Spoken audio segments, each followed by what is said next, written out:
Hello and welcome back. In this video, we'll finally go over an introduction to scripting in ServiceNow. So scripting in ServiceNow is extremely powerful. We can actually leverage existing APIs so we don't have to reinvent the wheel. Now we'll explore APIs in the next section, but for now you can think of APIs as an abstraction to do a common task. So a lot of the times we want to access a specific record in a table and make an update to that record.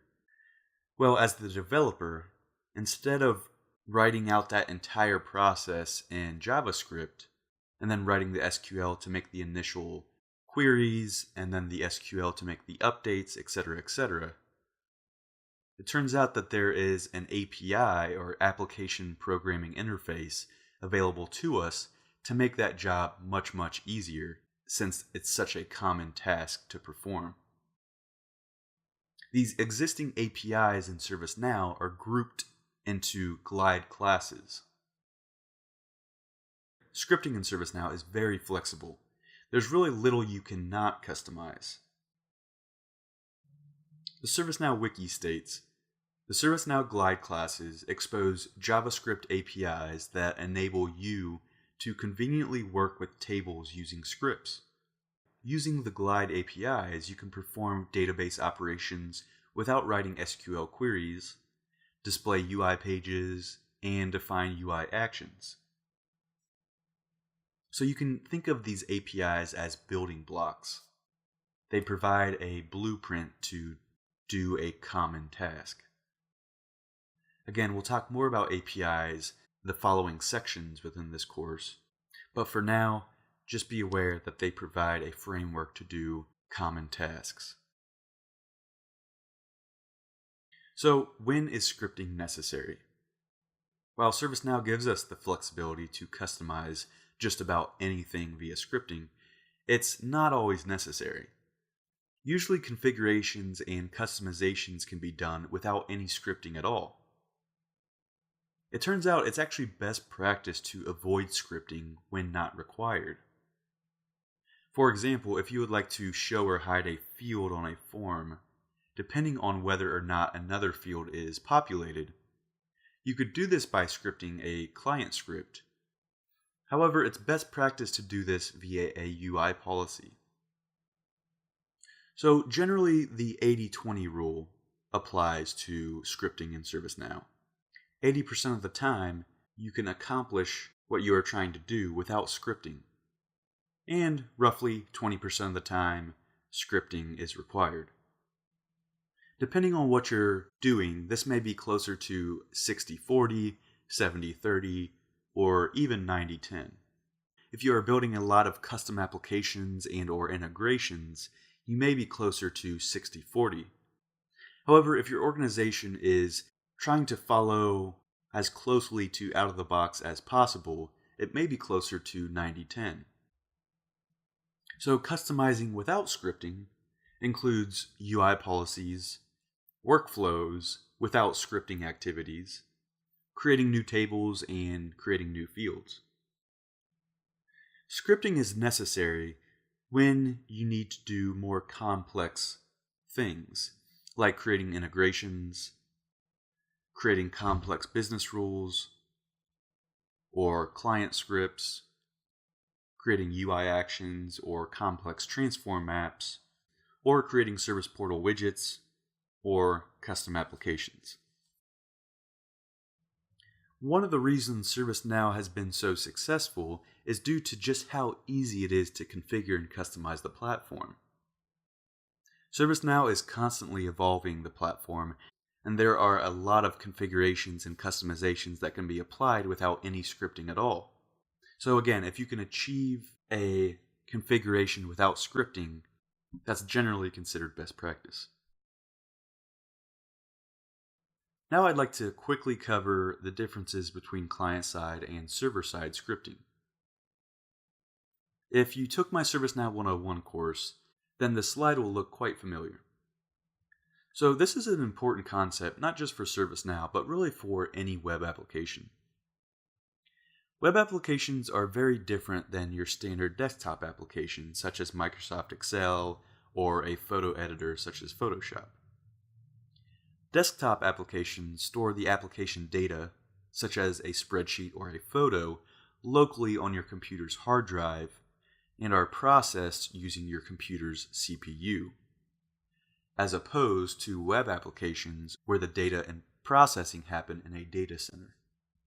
Throughout this section and the rest of the course, when I talk about client-side, I'm referring to the browser you, the user, use to access ServiceNow, whether it be your desktop, laptop, phone, or tablet. When I talk about server-side, I'm referring to ServiceNow's data centers, where the application servers and database servers are located and instance data is stored. Anytime you want to access data in ServiceNow, the client or browser makes a request to the servers in the ServiceNow data center over the internet. The application server receives the request and communicates to the database server, where the data is stored. Once the application server receives the data from the database, the server will then package it up in an HTTP response and send it back to your browser via the internet. Your browser then processes this data and renders it on the screen. Now let's take a look at an example. Say we are viewing a single incident record. The client side has limited access to instance data. For example, because we requested information about a specific incident, the server sends us a response with only data related to that specific incident. If we wanted to view or access more instance data, such as another incident, a request and response to and from the servers would be required. So this is what I mean when I say on the client side we have limited access to data. We only have access to the data that is sent back to us from the servers. The ServiceNow data centers or server side is very powerful but requires network activity for the transfer of data.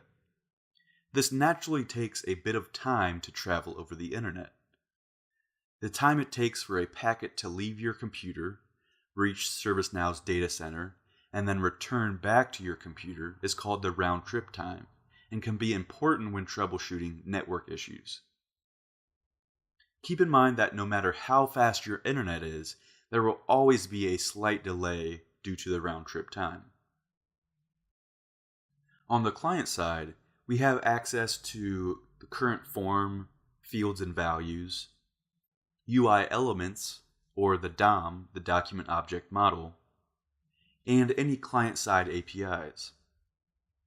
On the server side, we have access to the database, server-side APIs, and script includes. Alright, now let's talk about the programming language we as a developer use in ServiceNow. So one of the awesome things about ServiceNow is there's one language. We use JavaScript on the client side as well as the server side. This makes it very easy for the developer. Wikipedia states, JavaScript is a high-level, dynamic, untyped, and interpreted runtime language. JavaScript is prototype-based with first-class functions, making it a multi-paradigm language, supporting object-oriented, imperative, and functional programming styles. Now, that's quite a bit of a mouthful, and a lot of these keywords are out of the scope of this course. But just know that it's an object-oriented programming language and is interpreted as opposed to being compiled. JavaScript is not Java. They are two completely different programming languages. There's actually a really interesting history to JavaScript, and the creators wanted to piggyback off of the popularity of Java at the time, which is why they used the word Java in JavaScript. But keep in mind that these are two completely different languages. It just so happens that ServiceNow is written in Java. So JavaScript was originally developed to be a client-side scripting language. And because of this, it's supported in every modern browser. Usually when you hear the phrase JavaScript on server-side, you'll come across Node.js, which is a relatively new runtime environment for executing JavaScript on the server side.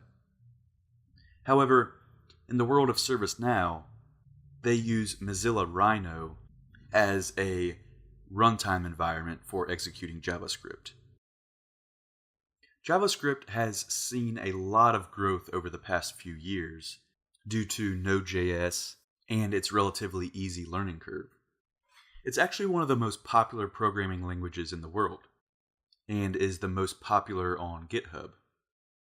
However, it's also one of the most misunderstood languages.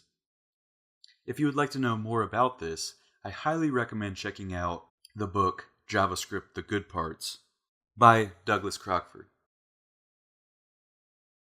Alright, so now let's talk about this scripting environment in ServiceNow.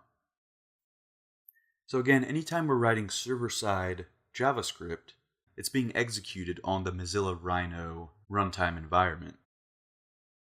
With the version of Mozilla Rhino that ServiceNow is using, we can use ECMAScript 5 features. However, we cannot use the latest ECMAScript 6 or even 7 features, so keep that in mind when writing JavaScript code. Within the scripting environment, we have access to the ServiceNow APIs, as well as any third-party libraries. So if we're writing client-side code, we have access to Angular, jQuery, and other libraries as well. Now let's quickly discuss background scripts. Background scripts are a location in ServiceNow where we can run server-side code on demand. It's similar to a browser's console, and it's a great place to experiment. And it turns out we'll actually be using background scripts for a lot of the server-side code we write in this course. Within a background script, we have access to the ServiceNow APIs. It's important to note that background scripts should be used with extreme caution due to performance impacts and possible data loss. If you are ever deleting records through background scripts, I highly recommend first logging those records to the screen before issuing the delete command to verify that you're deleting the correct records. The ServiceNow Studio is an integrated development environment, or IDE for short. You can think of it as a one-stop shop for all configuration records, and makes development in ServiceNow much easier. However, Studio is only available for scoped applications, and cannot be used on the global scope. So it can only be used when creating custom applications. Because of this reason, we'll only use the ServiceNow Studio and Section 10 when we create our custom application. Now, there are a few important concepts that I want to go over before we end this section. Number one is the variable naming conventions. Within ServiceNow, it's common to use underscores. So an example for a variable hello world would be hello_world, all lowercase. In vanilla JavaScript, you would typically see camel case, so it would be hello capital W world. Now you can use either or, but generally if I create a new variable in a script, I'll use the camel case convention, and if I'm referencing an existing variable in ServiceNow, I'll use the underscore convention. Another important concept is the sysid. And although we've already hit this, I just want to reiterate that it's a 32-character globally unique identifier, and every record in the system has one. So every table, every field, etc. has a sysid. The last important concept I want to discuss now is the difference between a field display value versus the actual field value. Most fields are actually objects, not strings. So for example, in the screenshot to the right, we have a variable field, which is a JavaScript object. The variable field has two properties, value, which is equal to help_desk, and display value, which is equal to help space desk, or the display value for this field. So if we want to access the display value for a given field, we can actually use the getDisplayValue method. Now we'll cover this in much more depth within the following sections, but I just want to bring this to your attention that there is a difference between the field display value, which is generally user-friendly, consisting of spaces and capitalizations, versus the field value, which should not contain spaces. Finally, we'll end this section with additional resources. So because JavaScript is a prerequisite for this course, and unfortunately is out of scope for this course, if you are not familiar with it or need a simple refresher, I highly recommend the following JavaScript resources. Codecademy is a great free resource, and Code School is a great paid resource. There's also JSBin or JSFiddle for testing your JavaScript logic within the browser, and two amazing books I highly recommend any JavaScript developer to read. The first one being JavaScript: The Good Parts by Douglas Crockford, and the second being Eloquent JavaScript. There's actually a free version of Eloquent JavaScript online, so definitely check out the link provided here. In addition to JavaScript resources, there's also a number of amazing ServiceNow resources.